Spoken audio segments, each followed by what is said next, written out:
جی بالکل، ٹنڈو محمد خان کے مختلف دیہات اور شہری علاقے اب بھی برساتی پانی کی لپیٹ میں ہیں۔ اس وقت ہم ٹنڈو محمد خان کے قریبی گاؤں خیر محمد پنور میں موجود ہیں۔ ہمارے ساتھ وزیر اعلیٰ سندھ کے معاون خصوصی سید قاسم نوید بھی موجود ہیں، جو کہ برسات متاثرہ علاقوں کا وزٹ کر رہے ہیں۔ ان سے بات چیت کرتے ہیں کہ اب تک سندھ حکومت کی جانب سے ان برسات متاثرین کی بحالی کے لیے کیا اقدامات کیے گئے ہیں۔ بسم اللہ الرحمن الرحیم، بہت بہت شکریہ۔ یہاں پہ جو آپ دیکھ رہے ہیں کہ ہر طرف پانی،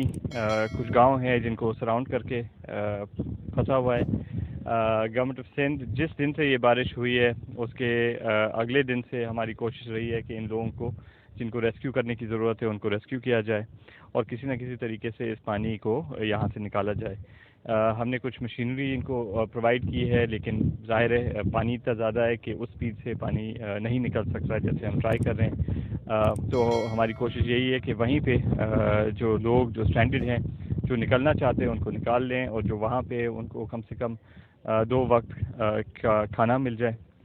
ان کو جن کو ضرورت ہے ٹینٹس یا شیلٹر کی ان کو وہ مل جائے۔ اور یہاں پہ بیکاز ظاہر ہے پانی کے ساتھ ڈیزیزز بہت سارے ہوتے ہیں نا، ملیریا ہو گیا، دوسرے مسکیٹوز کی وجہ سے، تو ہماری کوشش یہ ہے کہ mobile hospitals for example P D M A کی طرف سے یہاں پہ ڈپلوائے ہوئے تھے، تو میڈیکل کیمپس بھی ہوں، اور جو ڈاکٹرز جو لوگ یہاں تک نہیں پہنچ سکے ہیں ان کو ڈاکٹرز ہم نے وہیں پہ ان کے گاؤں میں پرووائڈ کر کے تھرو دس بوٹ دیے ہیں۔ تو یہی تھوڑا بہت یہاں کے لوکل عوام جو سارے لوگ جو بیٹھے ہیں والنٹیئرلی، انہوں نے بہت زیادہ محنت کی ہے۔ جو بھی ان کو اکوپمنٹ کی ضرورت پڑتی ہے وہ گورنمنٹ آف سندھ کی طرف سے ان کو پرووائڈ کیا جا رہا ہے۔ سر، ٹنڈو محمد خان میں کتنے ہوئے ہیں؟ کوئی فیکٹس فگر کتنے گھر متاثر ہوئے ہیں کیا؟ دیکھیں، ہم نے انیشلی تو ہماری اپنا ظاہر ہے ایک نیٹ ورک ہے پاکستان پیپلز پارٹی کا، تو ہم ان سے انفارمیشن لے رہے تھے۔ ایٹ دا سیم ٹائم جو ڈسٹرکٹ انتظامیہ ہے انہوں نے پہلے دن سے ہی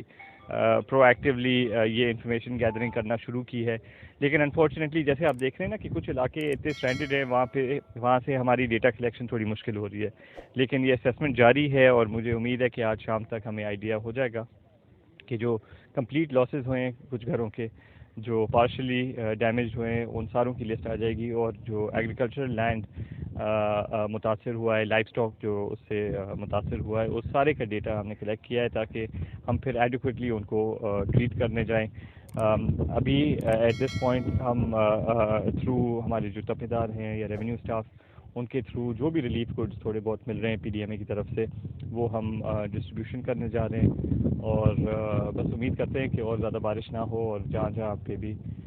لوگ کسی بھی تکلیف میں ہوں کوشش کرتے ہیں کہ وہاں پہنچائیں۔ جب ٹنڈو محمد خان کو آفت زدہ ضلع قرار دے دیے گئے، اب وفاقی اور صوبائی حکومت ان کی بحالی کے لیے مل کر کام کریں گے، تو اس کے لیے کیا پلان ہے تھوڑا سا؟ جی بالکل، جیسے آپ کو پتہ ہے کہ کچھ ٹائم پہلے این ڈی اے میں کی طرف سے بھی ایک ٹیم یہاں پہ آئی تھی، میڈم شہری رحمان اور دوسرے، اس میں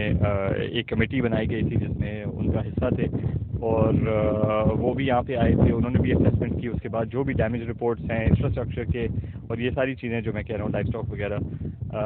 تو وہ ان کے ساتھ بھی شیئر کر رہے ہیں۔ میرے خیال سے دونوں گورنمنٹ آف سندھ اور گورنمنٹ پاکستان مل کے ہی اتنی کلیمٹی کو ایڈریس کر سکتے ہیں۔ یہ صرف کسی صوبے کا مسئلہ نہیں ہے، آپ کو پتہ ہے کہ بلوچستان میں بھی بہت زیادہ نقصان ہوا ہے، وہاں پہ بھی بہت زیادہ ان کی طرف سے ایکٹیویٹی جاری ہے، تو دیکھتے ہیں، لیکن امید یہی ہے کہ دونوں مل کے کام کریں گے تاکہ جی بالکل، وزیر اعلیٰ کے معاون خصوصی سید قاسم نوید قمر کا آپ نے کہنا سنا۔ ان کا یہی کہنا ہے کہ ٹنڈو محمد خان کے جو بھی علاقے برسات سے متاثر ہوئے ہیں، ان کے متاثرین کی بحالی کے لیے سندھ حکومت کی جانب سے ہر ممکن کوشش کی جا رہی ہے، اور انشاءاللہ متاثرین کی جلد از جلد جو بھی مدد ہوگی اور ان کی بحالی کے لیے فوری طور پر اقدامات کیے جائیں گے۔